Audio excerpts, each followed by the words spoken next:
ប្រធានក្រុមហ៊ុនបានរកឃើញដោយភ្ញាក់ផ្អើលថាដៃឆ្វេងរបស់ក្មេងប្រុសតូចនោះមានម្រាមដៃ6ដំបងឡើយមនុស្សម្នាក់អាចគិតថាគាត់នឹងភ័យខ្លាចប៉ុន្តែភ្លាមនោះគាត់បានលូតជង្គង់នៅចំពោះមុខម្ដាយរបស់ក្មេងប្រុសនោះហើយទះកំភ្លៀងខ្លួនឯងដោយក្តីរំភើបដោយនៅតែសុំទោសក្មេងប្រុសនោះនិងម្ដាយរបស់គាត់ម្ដងហើយម្ដងទៀតហេតុផលពិតប្រាកដដែលធ្វើឲ្យប្រធានមានប្រតិកម្មយ៉ាងខ្លាំងនៅពេលឃើញម្រាមដៃទាំង6គឺដោយសារតែគាត់ក៏មានម្រាមដៃ6ដែរហើយនៅក្នុងโลกនេះមានតែអ្នកដែលមកពីត្រកូលគ្រួសារប្រធានប៉ុណ្ណោះដែលមានម្រាមដៃ6ដូច្នេះនៅពេលដែលប្រធានបានឃើញម្រាមដៃ6របស់ក្មេងប្រុសនោះគាត់បានធ្វើការសម្រេចចិត្តភ្លាមគាត់បានបង្ហើបថាក្មេងប្រុសនេះគឺជាកូនប្រុសពិតរបស់គាត់ដែលគាត់បានស្វែងរកអស់រយៈពេលជាច្រើនឆ្នាំរឿងរ៉ាវគឺថាកាលពី6ឆ្នាំមុនប្រធានរូបនេះបានជួបគ្រោះថ្នាក់ចរាចរណ៍ហើយបានរងទុក្ខដោយសារស្ថានភាពមួយដែលបណ្ដាលឲ្យមានចលនារបស់មេឃជីវិតឈ្មោលដែលធ្វើឲ្យគាត់មានកោសិកាមេឃជីវិតឈ្មោលតែមួយប៉ុណ្ណោះចិត្តណាគឺចង់មានអ្នកស្នងរតកប៉ុន្តែតើអ្នកណាទៅគិតថាគិលានុបដ្ឋាយិកានៅមន្ទីរពេទ្យនឹងធ្វើខុសហើយចាក់មេជីវិតឈ្មោះរបស់ប្រធានមន្ទីរពេទ្យចូលទៅក្នុងស្ត្រីម្នាក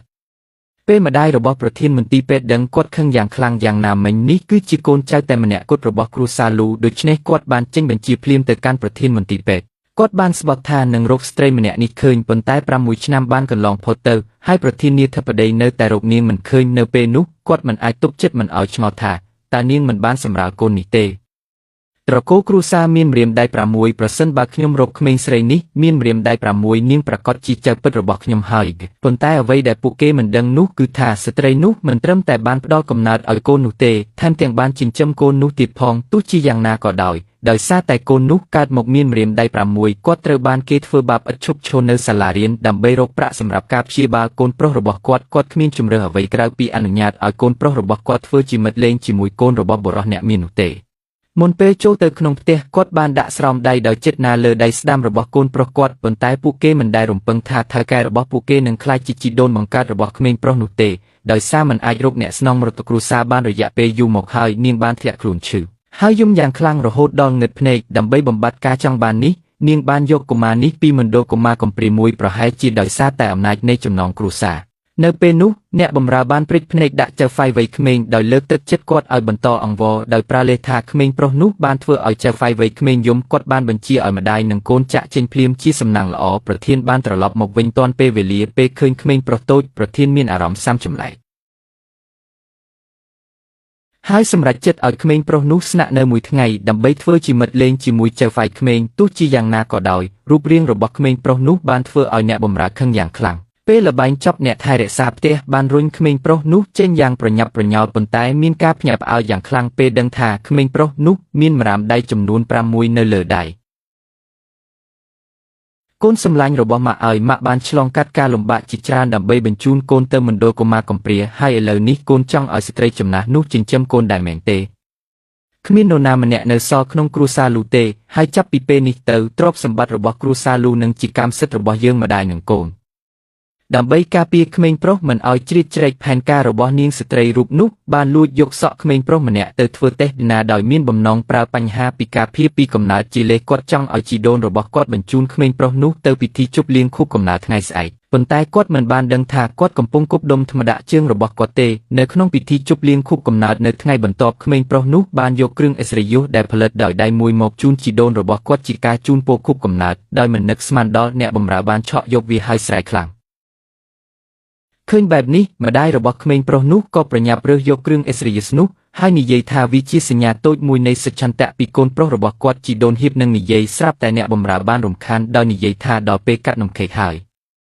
នារីវ័យក្មេងរូបនោះអាចរក្សាកំហឹងរបស់នាងទុកក្នុងចិត្តបានតែប៉ុណ្ណោះប៉ុន្តែការយល់ព្រមរបស់នាងគ្រាន់តែធ្វើឲ្យភាគីម្ខាងទៀតមានភាពក្លាហានប៉ុណ្ណោះស្ត្រីនោះគ្រាន់តែចែកនំខេកមួយដុំជាមួយក្មេងប្រុសនោះហើយចៅហ្វាយវ័យក្មេងក៏សម្លឹងមើលនាងដោយចិត្តព្យាបាទលើកជើងរបស់គាត់ឡើងហើយជន់ក្មេងប្រុសនោះបណ្ដាលឲ្យគាត់ដួលនៅទីនោះក្មេងប្រុសអាក្រក់នោះឯងហ៊ានបំផ្លាញពិធីជប់លៀងរបស់នារីនោះដោយរបៀបណា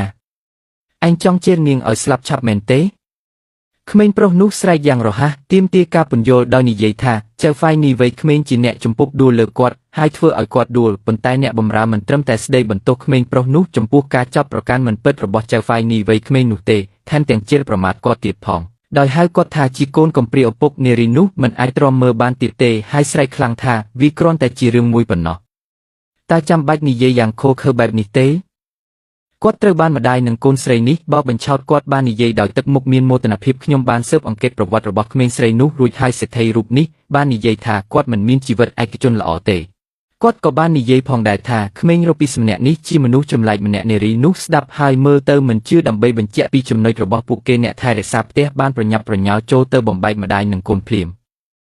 បន្ទាប់មកដោយបង្ខំឲ្យដោះស្រោមដៃក្មេងប្រុសចេញដោយបង្ហាញម្រាមដៃទាំង6របស់គាត់ស្ត្រីនោះលែងអាចទ្រាំទ្របានទៀតហើយនាងបានស្ទុះទៅមុខហើយទះកំភ្លៀងអ្នកបម្រើយ៉ាងខ្លាំងទៅលើមុខរួចក៏ងាកមកប្រឈមមុខនឹងកូនប្រុសរបស់នាងប៉ុន្តែអ្នកបម្រើដ៏ខូចខើរូបនេះមិនព្រមឲ្យពួកគេទៅដោយងាយនោះទេគាត់មិនត្រឹមតែបញ្ជាឲ្យអង្គរៈរបស់គាត់បំបែកម្ដាយនិងកូនប្រុសនោះទេប៉ុន្តែគាត់ក៏បានវាយបំបែកធំមួយលើនាងផងដែរបន្ទាប់មកគាត់បានវាយនាងរហូតដល់នាងហូរឈាមពេញខ្លួនឃើញបែបនេះក្មេងប្រុសនោះក៏ប្រញាប់ប្រញាល់ចូលទៅការពារម្ដាយរបស់គាត់អ្នកបម្រើដ៏ខូចខើនិងឈួតលីលារូបនេះមិនបានលើកលែងកូនសំបីតែម្នាក់ឡើយគាត់បានស្រែកដាក់ក្មេងប្រុសនោះដោយចោទប្រកាន់គាត់ថាមិនត្រឹមតែបង្កាច់បង្ខូចចៅហ្វាយនីវ័យក្មេងនោះទេថែមទាំងបំផ្លាញពិធីជប់លៀងខួបកំណើតទៀតផងអ្នកបម្រើហ៊ាននឹងធ្វើសកម្មភាពលើក្មេងប្រុសនោះស្រាប់តែនៅពេលដ៏សំខាន់មួយប្រធានបានមកដល់ហើយបញ្ឈប់ទង្វើអាក្រក់របស់គាត់ភ្លាមនោះពេលឃើញដូច្នេះអ្នកបម្រើបានបង្ហាញទឹកមុខក្រៀមក្រំហើយនិយាយកុហកមួយទៀតថាគាត់បានធ្វើវាទាំងអស់សម្រាប់ប្រធានគាត់ថែមទាំងបានបន្ថែមថាបើក្មេងប្រុសនេះ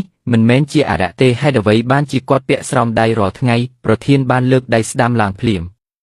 ពេលអ្នកថែរក្សាផ្ទះដឹងថាគាត់និយាយខុសគាត់ក៏ចាប់ផ្ដើមចោទប្រកាន់ក្មេងស្រីនោះដោយមិនពិតថាត្រូវគេបោះបង់ចោលព្រោះគ្រួសាររបស់នាងមានសែនមិនប្រក្រតីគាត់ក៏បាននិយាយដែរថាគ្រួសារលូជាគ្រួសារធំនិងមានកិត្យានុភាពហើយប្រសិនបើពួកគេរក្សាមនុស្សដែលមានសែនមិនប្រក្រតីក្នុងផ្ទះពួកគេខ្លាចថាពួកគេនឹងក្លាយជាមនុស្សសើចចំអកក្នុងរាជធានីទាំងមូល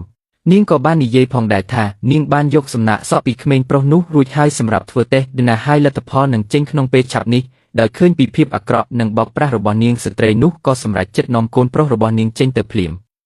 ប៉ុន្តែអ្នកបម្រើគិតថាពួកគេទាំងពីរគ្រាន់តែការពារខ្លួនប៉ុណ្ណោះមិនត្រឹមតែរារាំងពួកគេទាំងពីរប៉ុណ្ណោះទេថែមទាំងស្រែកដាក់ពួកគេឲ្យលុតជង្គង់សុំទោសប្រធានទៀតផងឃើញបែបនេះគាត់មិនអាចទប់ចិត្តបានក្រៅពីស្រែកដាក់ប្រធានថាតាំងពីពេលណាមកអ្នកបម្រើដូចខ្ញុំមានសិទ្ធិបញ្ជាពេលនោះអ្នកបម្រើឃើញថាអ្នកដែលត្រូវបានបញ្ជូនទៅធ្វើតេស្ត DNA កំពុងហៅគឺលោកស្រីយ៉ាវាប្រកាសជាលទ្ធផលតេស្ត DNA ចេញហើយសូមលើកទូរស័ព្ទលឿនណាលោកយាយអរគុណព្រះជាម្ចាស់ទីបំផុតគាត់បានលើកទូរស័ព្ទហើយលទ្ធផលតេស្ត DNA ចេញហើយអានជាកូនប្រុសពិតរបស់លោកយាយហើយគាត់ជាចៅប្រុសពិតរបស់អ្នកស្រីពេលអ្នកស្រីច្បងដូច្នេះនាងមានអំណរជាខ្លាំងរំភើបរហូតដល់ស្ទើរតែដួលសន្លប់អ្នកថែរក្សាផ្ទះគិតថាផែនការអាក្រក់របស់គាត់ទទួលបានជោគជ័យហើយស្រែកហៅស៊ីសេស្ត្រីចំណាស់ប្រកាសជាដឹងថាក្មេងប្រុសនោះជាអរិយនោះហើយជាមូលហេតុដែលនាងខឹងខ្លាំងរហូតដល់ដួលសន្លប់ប៉ុន្តែគាត់មិនដែលរំពឹងថាបន្ទាប់ពីដឹងការពិតភ្នែករបស់ស្ត្រីចំណាស់នឹងជាសះស្បើយដោយអភូតហេតុហើយភ្លឺឡើងវិញនោះទេប្រសិនបើនាងអាចមើលឃើញម្ដងទៀត